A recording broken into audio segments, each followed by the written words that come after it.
with very esteemed guests and speakers. Just a little announcement. You heard in one of the sessions before that Emily is also present and is recording and will give us output in a few weeks' time, so that's very exciting. So looking forward to seeing what Emily has to say. I'd love to introduce you to our speakers. We've got Patrick Gyimah from Awia, from Ghana. Patrick has founded a university there and is in charge of a university, and I'm sure you'll tell us more about it. Then we've got Giuseppe, who is very much involved with SEK, as far as I believe. Then we've got Ben Nelson on my left, founder of the Minerva Project and the Minerva University. Dan Levy, who is at Harvard, a lecturer, senior lecturer at the Kennedy Center, and Mark Caban, who is very involved in, as a chief knowledge officer in the Examined Leadership Collective. And online, we've also got Professor Richard Light from Harvard, who can't be in here, with us in person, but he sent us a contribution, and he'll be hoping to join us in the discussion remotely, but very much in presence. So let's start with Richard's contribution.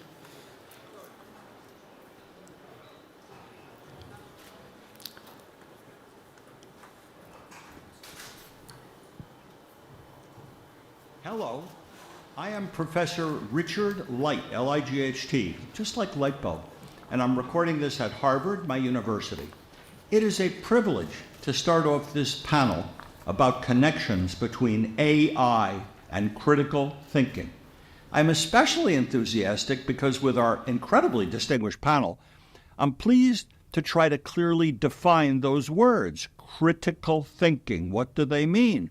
They're often discussed, these words, by my most talented faculty friends and colleagues where I teach. And my observation is we're well served by an effort to define what exactly is critical thinking. And can we give just two real-world concrete examples of how students might want to think about it? Then the work of this group of experts on the panel can pursue more connections to artificial intelligence, generative AI, ChatGPT. Here is what I view as two concrete and entirely different ways of defining critical thinking for our many students at any good university anywhere in the world. I want to share my view that the best kinds of critical thinking are illustrated when a decision needs to be made. It could be a personal life decision for any individual, or it could be a societal policy decision.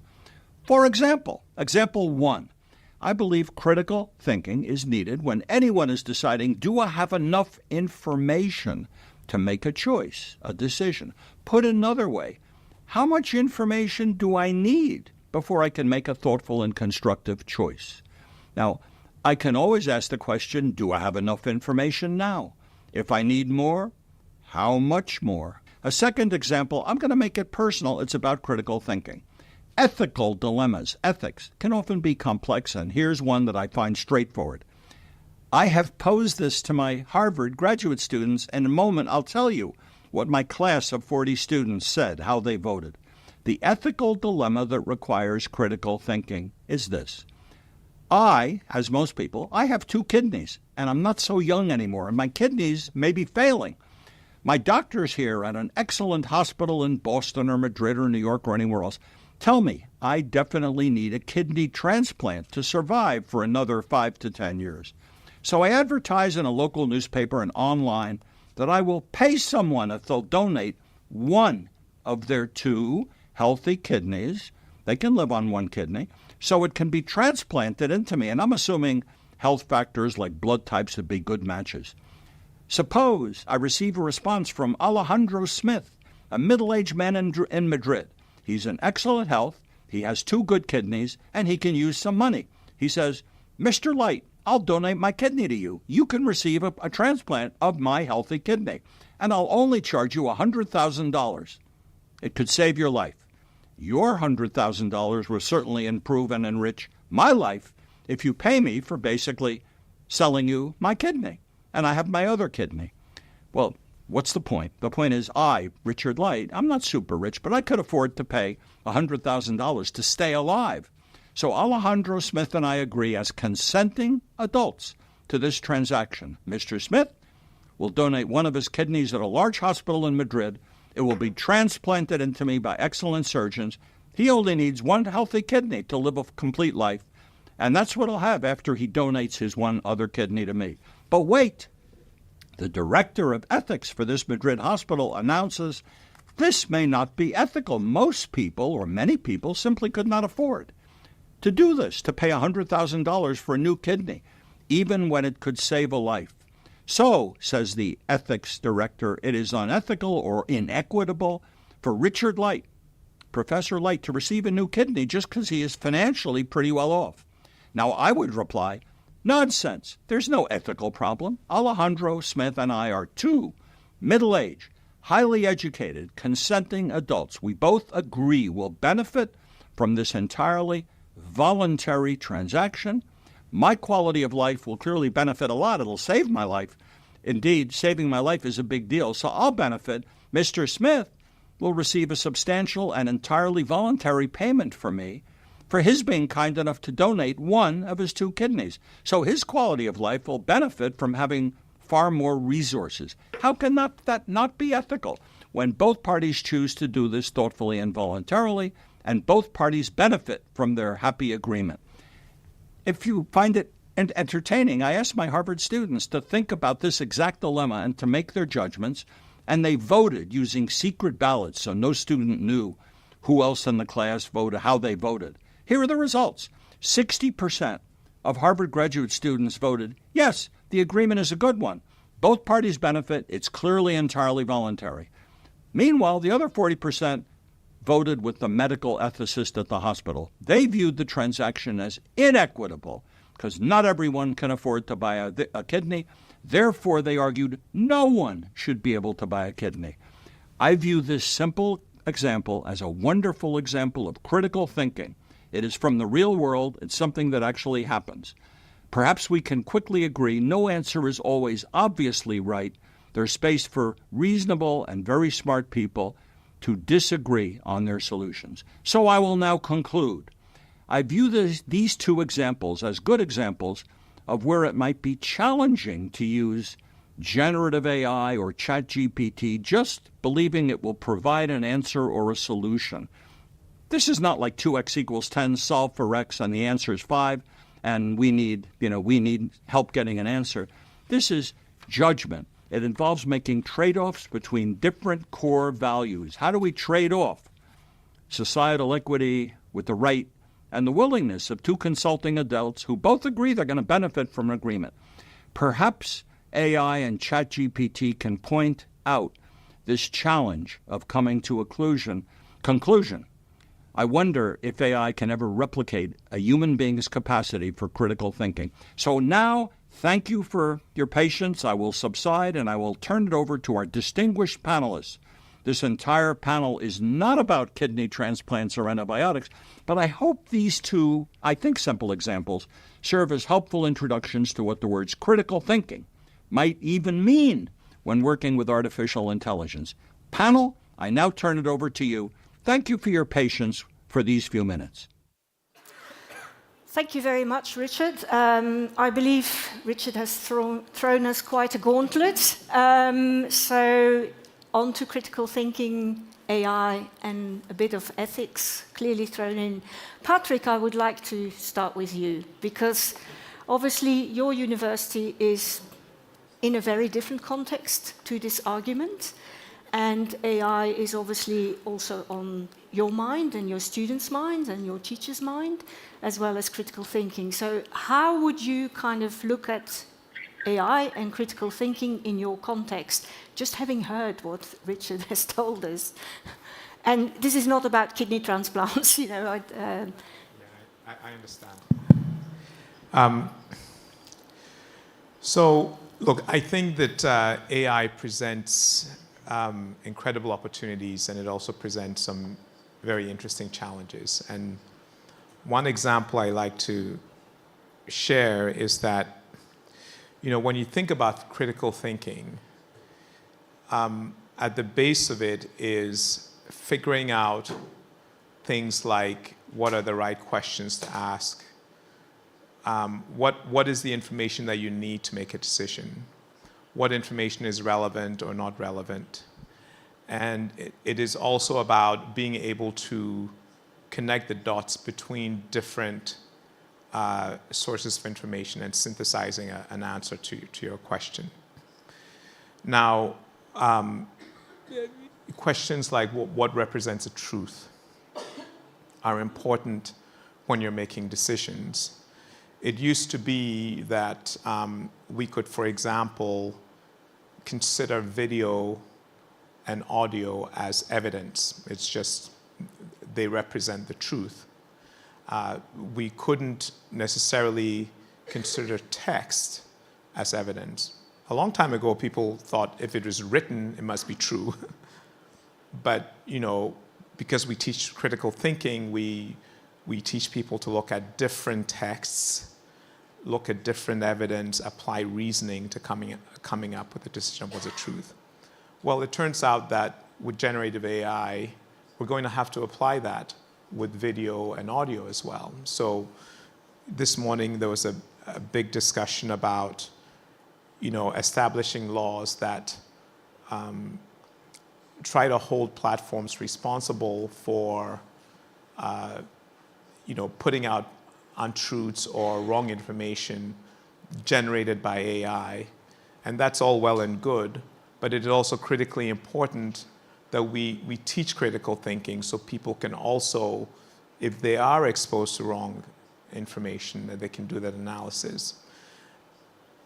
We've also, in my context in Ghana, our educational system has been very steeped in rote learning for a very long time, since the colonial days till even quite recently. Now, if you educate people's minds by rote learning to accept information that they read or they see, you basically are educating people in a way so that when they encounter wrong information, they're not able to make that discernment. And so in our context, one of our challenges is to make sure that we completely step away from rote learning and really push critical thinking from much earlier in the educational system, from primary education to secondary education to tertiary education. Those are just my first few thoughts that I'd want to share on this question. And are you looking at including AI in that context, or are you leaving AI out for the moment? Well, so AI is, let's call it a machine agent, a machine intelligence.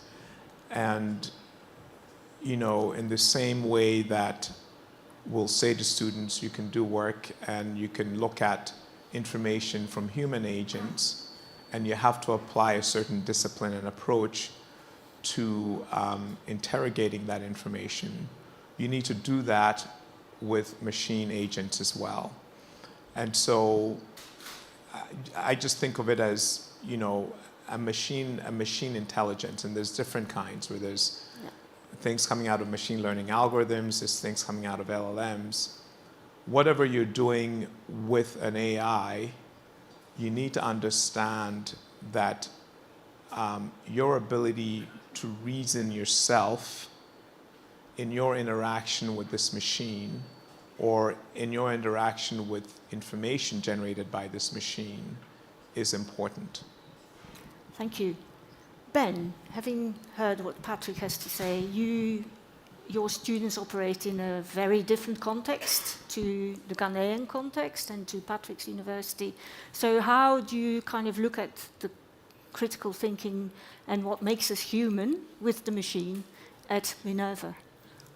Yeah, so, there we go. So I think it is important to actually maybe complete the thought that Richard started, which is the definition of critical thinking. I think examples are lovely, but they're not particularly useful. Because critical thinking, as we talk about it, we talk about critical thinking as a thing. Critical thinking is a fiction. It does not exist as a thing. It is a catchment for a number of disparate things, right? Making a decision trade-off, do I take path A or path B, is a form of critical thinking. To make decision trade-offs, you may apply a cost-benefit analysis, for example, right? And then you have to learn how to apply a cost-benefit analysis, and you also have to understand when to apply cost-benefit analyses, right? At the same time, you can also evaluate claims. It has actually potentially nothing to do with making decisions whatsoever. Somebody makes a claim, you have to now evaluate whether or not that claim is true or not true. Is it a fact or is it a fiction? But there are various ways of evaluating claims, and sometimes one of those ways has nothing to do with other types of methodologies, right? And so when you think about what is it that is in this basket of things known as critical thinking, you then have to unpack certain elements of what it is that we can train ourselves and what it is that we can train the machine. And it turns out the machine is actually quite good at a bunch of things, right? So for example, in the kidney example, you can ask AI today, what would you do in this scenario? And AI would say, oh, well, if there are two consenting adults and here it is, then it's perfectly fine. And then you can tell the AI, okay, give me the counter argument. And the AI will immediately give you the counter argument and do so vastly better than most students can, instantly. The difference is, and I think this is what Patrick was talking about, which is crucial, is this idea of discernment, right? To be able to discern not just what is the argument and the counter-argument, but to think about the implications, to think about what does it mean in the grand system of life, of laws, of justice, of what makes sense and what doesn't make sense. What are the unintended consequences, the second and third order effects, the emergent elements that come out of that? And so critical thinking is a component that becomes that much more important to train systematically in learners in an age of AI, because AI will present compelling arguments, very compelling arguments, very quickly, right, around one perspective or another. And we have to understand how it is that we need to be able to discern using that kind of information and analysis that it generates, and how we make broader understanding of decision trade-offs, understanding claims, understanding inferences, and other elements. Thank you. Dan, we heard in a previous session that cognitively the machines and the integration of the machines way outperform human beings, and will continue to do so. They're in that sense smarter than us. So the argument, and listening to Ben and Patrick, the argument for this concept of critical thinking becomes even bigger. Yet we don't necessarily all know the full extent of what critical thinking means. And you, being based in a kind of more of the policy center of Harvard, and your work with policy making, how would you translate that to policymakers who might actually struggle with, we've heard about rote learning, we've heard about systems that don't necessarily engage with that very well. So how would you kind of look at this and then, look at that in the context of AI and us as humans? Thank you. Thank you. So I think I like the way that Ben described AI maybe a little bit as an assistant in thinking. Yeah. So maybe it can give you the arguments and the counter arguments. I think there are days that I'm optimistic about AI's ability to be an assistant to us in critical thinking. And there are days where I'm very pessimistic. So let me start with the pessimistic so I can at least end in a good note. On the pessimistic side, I think we all know that there's the possibility of getting the AI tool as a student to do the work for you. And if that happens, then I'm not sure much critical thinking is being developed. I'm not sure any thinking is being developed. The brain hasn't engaged.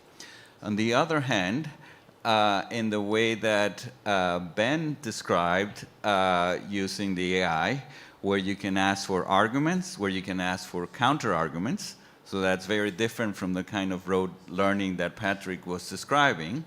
I think the AI can be an incredibly powerful tool for fostering critical thinking skills. So I guess I conclude by saying I don't think AI is either good or bad for critical thinking. I think it all depends on how we use it, and I think our role as educators is to think about using it in ways that nudge our students towards good critical thinking building and nudge them away from uses of the tool that don't foster that kind of thinking. And I think that's true for students and for policymakers and for anyone.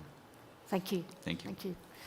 Giuseppe, you're part of the organization that's organizing this conference. You've heard, already some very different views on critical thinking, but they all chime with each other. So, what's happening at SEK?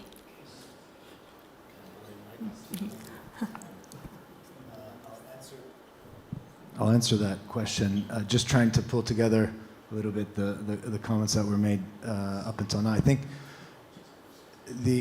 sometimes when we associate these words, critical thinking and AI, there's different lenses through which to view the topic. So that one lens is this sort of literacy lens, right? The very short term, we need to give our students, as our professionals, a minimum understanding of what AI is and the potential dangers of it and the ability to interpret and to not, go after false facts and so on and so forth. So there's this literacy angle. The other, maybe more interesting, more complex, is what Ben was talking about, this sort of augmentation way of viewing critical thinking and AI, right? I think we can and we will get to a point where decision making is a blend of human and machine, right? In any decision, there's an element of pattern recognition, of hypothesis based on data. That's very good in terms of the machine providing. Then there's an element of pure judgment, which is based on culture, on context, and so on. That's the human side, right, what Ben was referring to. And so we need to move towards this idea of augmentation of intelligence, of human intelligence. And the third is, how do we actually use AI in the process of teaching and learning to develop what Ben refers to often as durable skills, right? Which are these ones that then sum up to a kind of critical thinking. So I think there as well, AI can be a very powerful tool in the sense of allowing us to engage in teaching and learning, call them methodologies, that are less, focused on, say, the exam or the test and more on the process of learning, right? How does the process of learning unfold? What are the moments in that process that the student engages, and how do they, and then, not so much the output, right? And so, again, things that theoretically we know are the right way to teach and learn, but have been impossible to be, from a scale point of view because of the resources dedicated. So at SEK, like in any institutions, I'm not going to say that we solved this because we haven't. We're just starting that journey. I think it has to do with creating a sort of coordinating mechanism at an institutional level that is able to not go after, the next flashy object, but rather think through, the implication of these different levels, pilot different solutions, and eventually scale, right? To get to that system transformation that George was referring to earlier, right? If not, it's just individuals chasing whatever it is today, the flavor of the month, and at the end of the day, you get sort of a big mess, in my view. Thank you. Mark, you're a knowledge officer. So, having listened to all our peers on the panel and to Richard's initial argument, how do you as a knowledge officer look at this problem, or I should say opportunity? Thank you. One thing that I was thinking about during this discussion is maybe the different definitions of critical thinking that we might have had coming into this conversation. In one sense, critical thinking can be what we call higher order thinking skills, which is about decision making, which is what Richard talked about. It's about collaboration, creativity. Seymour Papert talks about this in constructivism, right? Most education, like you were talking about, Patrick, has been in the instructionist kind of world, and most of the AI technology is fitting really well into that. So it's kind of reinforcing that type of education. But I come to the conversation with another line of thinking around critical thinking in the way that Freire talks about it, where we have the banking system of education, which is kind of these deposits that are being made. These deposits are lectures, they're tasks, they're exercises, and some of them have been really helpful for valuable thinking of students, and some of those things can be now skipped and bypassed through the different technologies that we have. And so if I'm looking at it at a big picture, education can either be an instrument for reinforcing the present logic onto the current generations for the current systems that we have, and thus create conformity, or it can be a practice of freedom. And that means transforming upon the world and trying to really change it. When I was thinking about what I want to talk about today, and since we're in Spain, I thought about one of the first things that I learned when my family moved to California. And we had a 4th grade project. I was a 9-year-old kid, just came from Lebanon. And the first project that we did was learning about the Spanish missions in California. And that education project was about memorizing timelines, dates, figures, writing it in a paper, presenting it. And then we went on a field trip to a watershed in San Diego for the Kumeyaay people. They're the indigenous people of what we call San Diego and Tijuana. And that was the first big water project that was created on the West Coast by the Spanish. Many, many, many years later, I found myself in a position of teaching critical pedagogy in the Freirean sense. And so I took my students back to this watershed. My students are in-service teachers, so they are teaching at the high-tech high, at the time, at the high-tech high school system.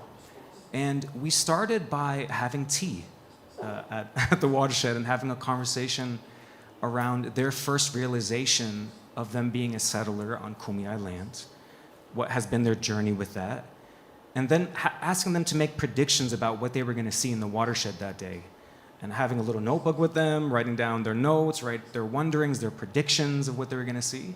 And then I just asked them to walk throughout the park, and if you walk through this park, there is these exhibits that accompany you all the way to the watershed, to the water dam. And they tell the story of this place. They say things like, the Kumeyaay used to live with the seasons of the water flow, but the Spanish needed a more consistent supply of water, which they don't tell you what it was for, which is for their ranches and for their colonies that they created. And so can you guess how they solved the water problem? That was the question on the plaque. And so it positions the Spanish as innovators who are solving problems, right? You can think that's some of the decisions. That's some of the definitions that what we're saying is critical thinking, that they're problem solving, they're making decisions, right? And so at the end of this, when we arrived at the watershed at the end, we had a conversation about what we saw. And I introduced a small chapter about the history of theft of the watersheds in San Diego, the annexation of these places, and how Kumeyaay people were moved farther and farther east into the mountains, losing their watersheds. So as soon as we had that conversation, so we read a new text, we introduced a new text. There was no AI, so in some way I was walling off that possibility so we can have a discussion. And the next class, we did a project sprint. So I said, okay, you are all teaching right now. Some of my students are 3rd grade English history teachers. Others were middle school math teachers, and we did a project design. And I can imagine in the future when I teach this class again that AI can be very helpful in the project design piece as well. I haven't done it since generative AI has been out, but my 3rd grade teacher ended up working with her 3rd graders to go through a process of trying to rewrite all of the exhibits in the park. And they did this by interviewing people like Stanley Rodriguez, a Kumeyaay elder, coming up with the questions. They even had discussions with them about what was written on the current plaques and what they thought about it. And so the generation of text in that exercise was just it was a result of the process of critical thinking, of what's being told in this and what's not being told. And so there's all sorts of possibilities that can come from it. Another math teacher in that class, she ended up creating a visual map of the watersheds being stolen from the Kumeyaay over time since the Spanish arrival. And now at high tech, there's a small contingency of teachers that are building on this, this legacy of this class, where they're going to other colonized spaces in San Diego that have these certain narratives. One of them is Spanish Landing, where they tell the story of the Spanish arriving in San Diego. Another one is Old Town, which is the first mission in San Diego. And so we've been doing this across all these different spaces. So that's what I'll kind of say for now of another perspective on what critical thinking could be. Okay, thank you. We've got Richard back online. Richard, I hope you've managed to hear everybody present their argument, for want of a better word. How would you react now, having planted the first seed around the kidney transplant, which we ventured away from quite radically, I would say. So how would you like to come back and sort of, augment our discussion? Thank you for Oops, we can't hear you. Can you hear me okay? We can't hear Richard. Sorry, Richard, we just have a little problem hearing you. Yeah. Oh, yes, we can hear you now. Yes. Can you hear me now? Is it about right? Absolutely, yes. Okay, good. So I'm just going to talk for 3 minutes, and I'll begin by saying this is an excellent conversation. I find myself agreeing with my wonderful colleague, Dan Levy, in particular, which is not surprising because he and I talk about these topics. Let me just make one point. It seems to me that critical thinking is especially valuable. It's a big plus when any person asks the question, do I have enough information to make a choice or a decision? Or, put another way, how much information is needed before I can make a thoughtful and constructive choice? I could always ask, for example, do I have enough information now to make a decision? And if I need more, how much more? Let me give a simple, very short example. It really will be short. Suppose any one of you were the public health director in a country. And in fact, why don't we make it the public health director in Spain? Suppose 100 years ago, a patient, a child arrived, and that child had a strep throat. Now, if we posed this dilemma 100 years ago, there was no cure for strep throat. So in other words, there was a risk of serious illness for many weeks, and a few people even died. Suppose a research team in Madrid at a really good university came up with a new medication, and they decided to call it penicillin. And they tried it on one child who had strep throat as an experiment, and the child recovered beautifully in 72 hours. Then they tried it on 3 more patients. That's a total of 4 people, and all 4 recovered. Then they tried it on 6 more. That's a total of 10 patients. All 10 recovered. Should the public health director for Spain, for the entire nation, approve and argue in favor of giving penicillin to children who have strep throat? In other words, is 10 a large enough sample? I'm coming to my conclusion now. The conclusion is statisticians, and I happen to be a statistician. I teach statistics, among other topics. Statisticians have rules for this, but there are special situations, such as when the cost of making a mistake could be very high, such as children being sick or worse. And so let me just say, this is a case where if we can figure out how to use generative artificial intelligence to help us decide questions where values, where values, such as the value of recovering quickly, the risk of having someone die, can be somehow included in the artificial intelligence analyses, that would be terrific for critical thinking. I hope that's helpful. We're kind of getting close to the end of this panel, so having heard everyone, I just want to go around all of you to just sort of react to what Richard has just said, but also what your peers have just said.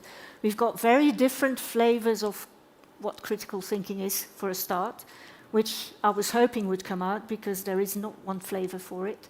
And obviously it also is very contextual in the way it is kind of addressed and applied, as Giuseppe also pointed out. So your last 2 cents worth, please. Patrick, can I start with you? Well, so it seems to me that with technology, what technology does is it multiplies human intent. And AI is a particularly powerful technology. Now, we need to really focus on educating human intent. And we've had a discussion, we've talked about what are the right questions, you have enough questions, making decisions. But really, at the end of the day, we also have to teach certain frameworks for thinking. So a very simple one is the golden rule. This morning we heard about, one of the things that makes us human is we love. And love means you're able to imagine yourself in somebody else's shoes. And you're able to ask a simple question: if I were in that position, what decision would I want? And I think that the example that Richard started was a brilliant example because, if you stood in the shoes of the person in Mexico and the person in the US who are doing this transaction, you make a certain decision. If you stand in another set of shoes, you make a different decision. And in that example, as educators, we would need to take the next step with those students to have them describe what framework were they using, what data, and how are they valuing. Like, you have multiple sets of data, and how are you assigning, what weights are you assigning to each one? So these kinds of frameworks, cost-benefit analysis, the golden rule, critical mass, we need to teach these sorts of things. And then when they engage with technology to get more information or to help them answer questions, they can apply those tools to make those discernments. Now, Ben gave a really interesting example of using the AI to give you counter-arguments. So getting more data, more different points of view. This is one of the things that we need to start teaching as a system for using technology, is asking the technology to help you get different points of view. But at the end, we also need to be engaging in conversations with students. We are their guides, and we're helping them through a process of learning how to think about the world. And in that way, we shape human intent. And then hopefully that means that they then use the technology for the right things. I think this is a fantastic way of summarizing the session, but giving you all 10 seconds now, because we're running out of time. Giuseppe, how would you respond to this? 10 seconds is tough, but I will Yeah, say I know, I'm not I'm only sorry. optimistic, I think it's Yeah. notable. I think we'll get over the scare, which right now, reduces this call for literacy, and we'll move quickly into augmentation, meaning any judgment, any decision will be a combination of human judgment and AI-enabled analysis. And finally, I think we're going to be able to transform education, the way in which durable skills, which underpin critical thinking, are actually taught. And so for me, it's not even optimistic, it's inevitable. Yeah, Thank you, Ben. Yeah, I'll echo that. I think what's important to understand is to be grounded in reality. Higher education as a sector has failed to teach critical thinking for decades. We just haven't done it. And I know it's on every website, and I know it's in every claim. They're all lies. All third-party assessments of higher education shows uniform failure, uniform, across every institution, a traditional model, across every methodology. Today, the teaching of critical thinking is vastly more important. And if we are going to approach it incrementally, we're going to fail again. Yeah, thank you. Dan. Copy and paste what Ben just said. Okay. Thank you. I like having Ben on the panel because he makes me seem so optimistic, which is unusual for me. And I 10 seconds, I would right? say Yeah. that I disagree with that. I mean, right now in the U.S., there's over 140 universities that have encampments on them. If you talk to those students, they would say that we are practicing critical thinking, connected to our values to change the world. Other people have different opinions about that. I think as leaders, we're gonna have to figure out 2 seconds. what's our response to that. Is it gonna be dialogue and collaboration, or is it gonna be exercising asymmetrical power? Thank you. I'd like to thank everyone on this panel for this discussion. We have a long way to go, I think, with regards to critical thinking, but echoing Giuseppe, it's inevitable. So let's go for it. Thank you, Richard, for joining us. Thank you. Thank you. Sorry, I had to be a bit strict. Thank you. Thank you so much. You did a great job. That was a very difficult task for you to do. Well, because Richard threw us a big curveball because his argument was very ethics-based. So that was good because